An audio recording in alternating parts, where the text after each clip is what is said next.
nós já anunciamos aqui no começo do programa, a gente tem o prazer, a honra de receber aqui o Dr. Auros Dourado, urologista, amigo de longas datas, e que vai falar um pouquinho aqui sobre saúde do homem em 2025. Bem-vindo, Dr. Auros. Obrigado, Joserlano, pelo convite. Para mim é um prazer estar aqui com você, com seus telespectadores, conversando um pouco sobre saúde, né? Como a gente pode melhorar a qualidade de vida dos nossos homens.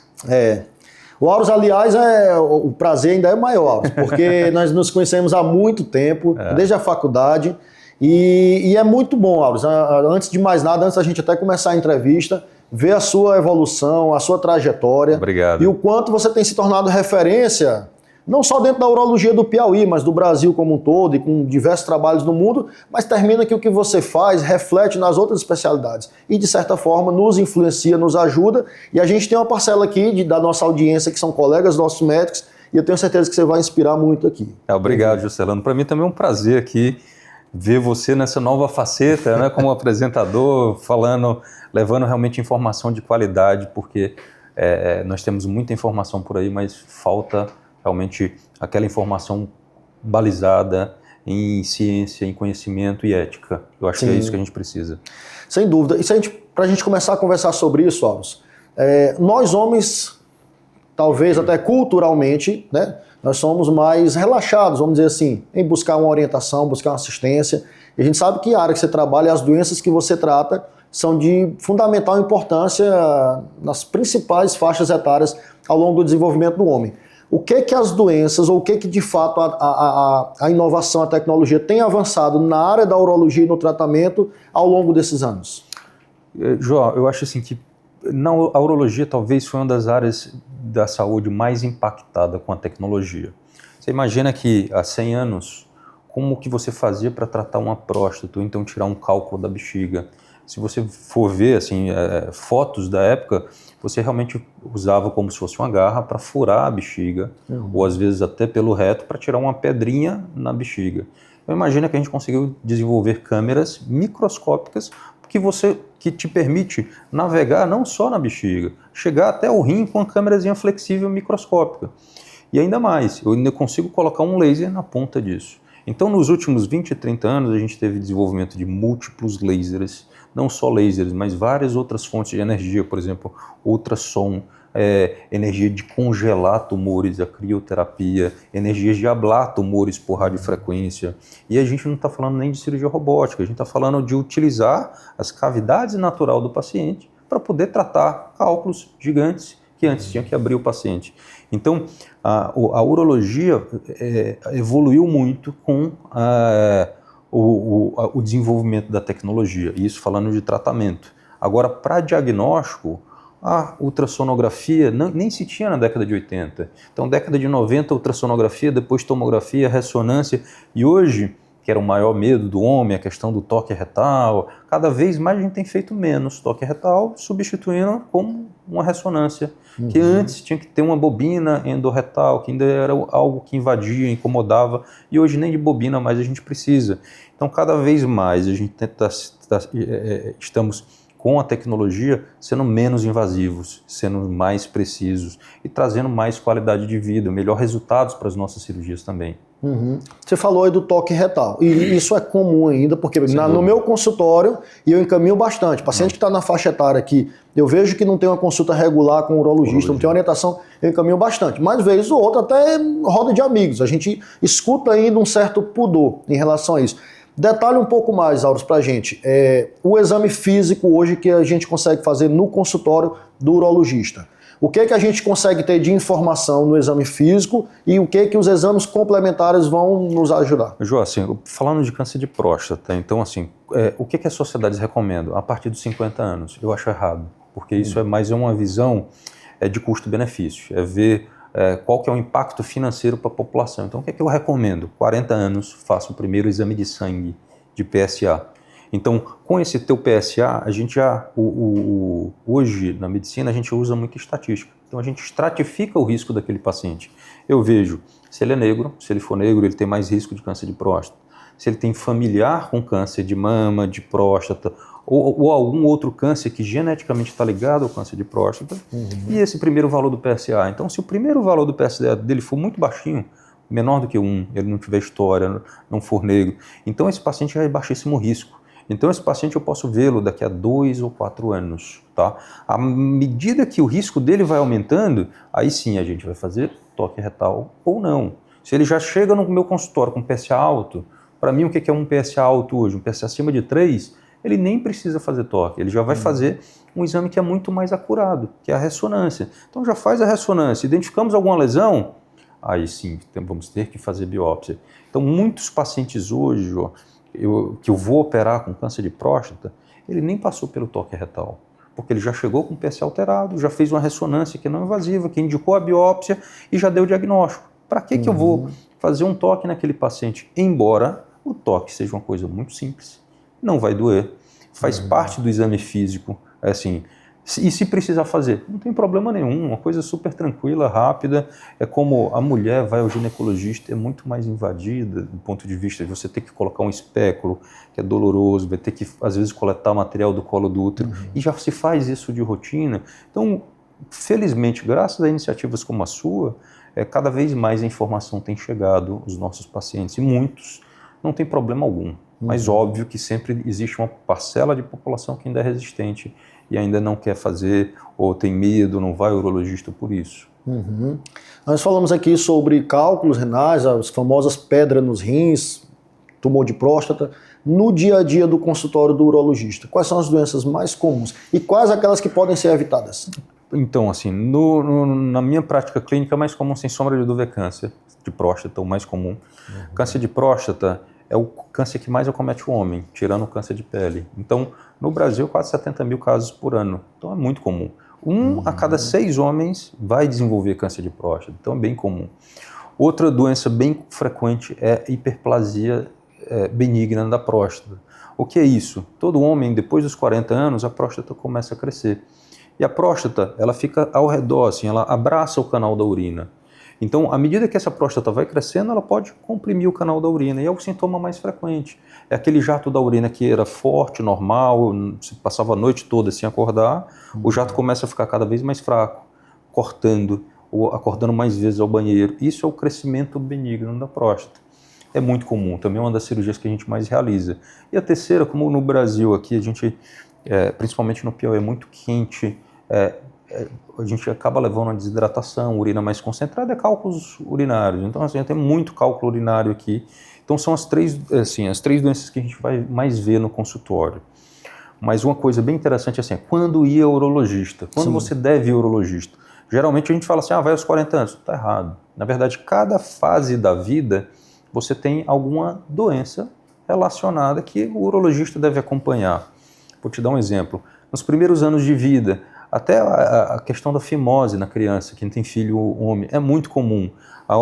O prepúcio às vezes nasce grudadinho, na maioria das vezes nasce grudadinho, às vezes ele vai soltando. Então, só a questão de orientar a mãe como higienizar o pênis, como expor a glande, isso faz uma diferença absurda no desenvolvimento daquela criança. Aí quando chega a adolescência, o início das relações sexuais, aí você vai ter até doenças vinculadas à atividade sexual. Na mulher você vai ter mais infecções urinárias, é quando começa as primeiras infecções urinárias ali, é quando inicia a vida sexual feminina.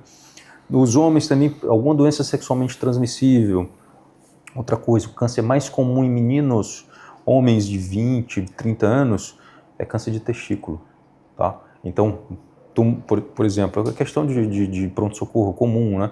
Tem um adulto jovem de 20 anos com massa em reto peritônio, a primeira coisa que você faz é palpar o testículo, porque ele vai dar metástase ali para aquela área. Então, palpar o testículo é importante para ver se tem algum caroço, tem alguma nodulação. Aí, quando chega aos 40 anos, as doenças vinculadas à próstata, a queda da testosterona, a queda do desenvolvimento, assim, do desejo sexual, da atividade sexual, isso cada vez tem uma procura maior relacionado a essa moda de testosterona, então tem uma procura sempre muito grande também para falar disso. E testosterona, hoje parece que o público leigo está mais preocupado do que o que estava antigamente. Sem dúvida. Às vezes pedindo para dosar, ou talvez porque escuta falar em algum outro local. Há realmente, principalmente no homem jovem, atualmente, algum indício, algum sinal de queda de testosterona na população em geral? Alguma relação com hábitos de vida, estresse, alimentação, sono, enfim? Não, assim, homem jovem é muito pouco frequente ter queda da testosterona? Existem algumas situações, como você, principalmente vinculadas à obesidade. Obesidade está uma pandemia, cada vez mais a gente vê mais pacientes se alimentando inadequadamente. E a obesidade, a gordura, ela tem um papel hormonal, ela transforma a testosterona em estrogênio, ela muda a testosterona, ela atua no eixo hormonal. Então, assim, obesidade realmente é uma doença que vai levar problemas cardiovasculares, que vai aumentar risco de câncer, problemas de testosterona. Mas aliado também a gente vê uma grande propaganda, um grande marketing, um grande apelo para dar testosterona. Até para mulher, tem mulher que chega lá, doutor, minha testosterona está baixa. Sua testosterona é para ser baixa, você não é para estar produzindo testosterona em altos níveis, que senão você vai ser um homem, vai ter virilização, vai ter pelos no corpo, mais acne, a voz vai ficar grossa. Só que assim, existe um apelo grande pela estética também, acaba que não é reposição, é uma suplementação de testosterona. Existe uma grande diferença. Repor testosterona é científico, é correto, você salva a vida, você melhora a qualidade de vida quando a testosterona está baixa e tem sintomas.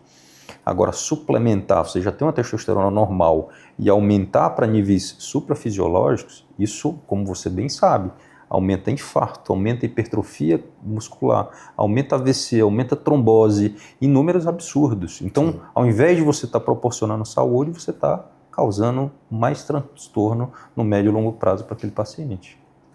Perfeito. Aurus, vamos voltar só um pouquinho na evolução que a urologia, que os tratamentos têm tido nos últimos anos. A gente vê, e quando nós convivemos na nossa formação lá em São Paulo, eu voltei para Teresina em 2012, você voltou? Também. 2012 também, né? Final de 2012. E eu lembro que ali a gente já conversava sobre cirurgias minimamente invasivas, sobre cirurgias robóticas, e nós seguimos dois caminhos diferentes. E no meu caminho na cirurgia cardiovascular, apesar de ter tido uma experiência fora do país, onde tem uma certa rotina de cirurgia robótica, no Brasil a gente não avançou muito o quanto que deveria. Dentro da urologia, e vamos puxar da sua experiência nos eventos que você participa ao redor do mundo, e qual a sua perspectiva para o Piauí, para os próximos meses, para os próximos anos, o que é que a gente pode esperar aqui? Então, assim, a cirurgia robótica no mundo, assim, foi criada até para cirurgia cardíaca. No meu hospital lá em Paris, o robô foi comprado para cirurgia cardíaca, só que ficou um pouco ocioso. Aí a urologia abraçou e acabou desenvolvendo. Então a urologia mesmo no mundo começou em 2000, ou seja, a gente é muito jovem. Temos aqui 25 anos de urologia no mundo. No Brasil, 2008.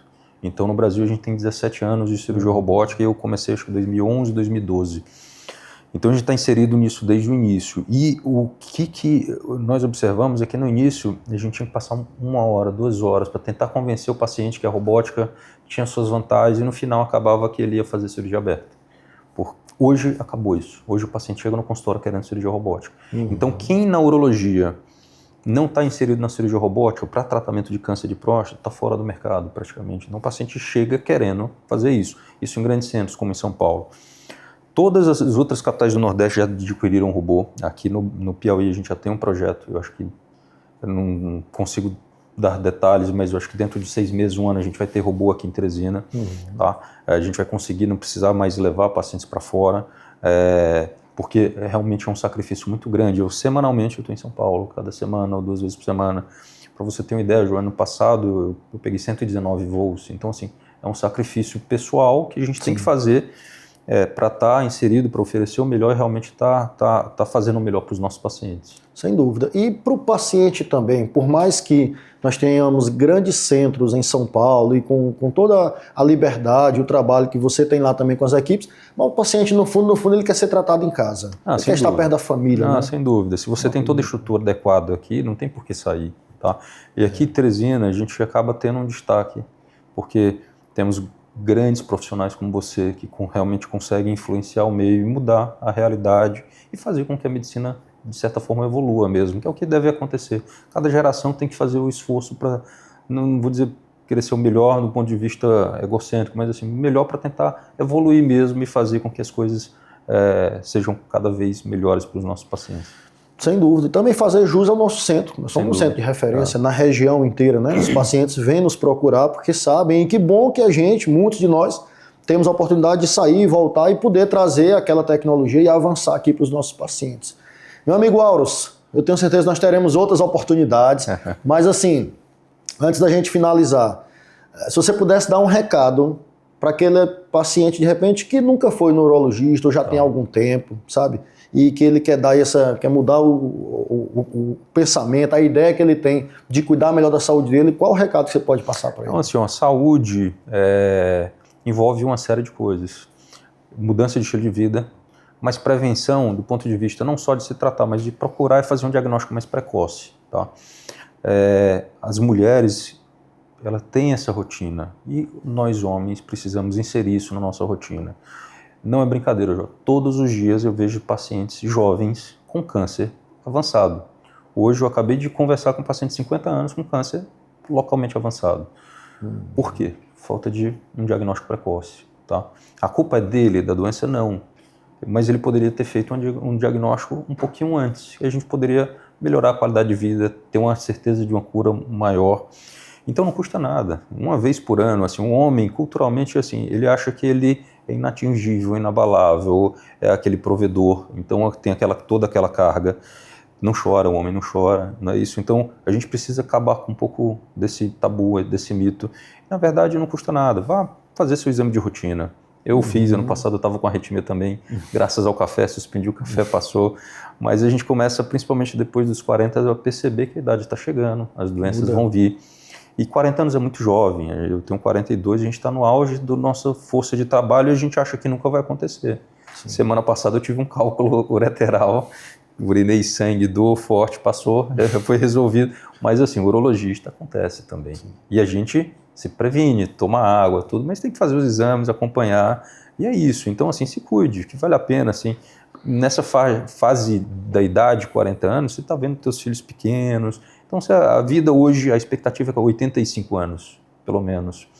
Então, se você se cuidar mais, você vai chegar com 85 anos bem.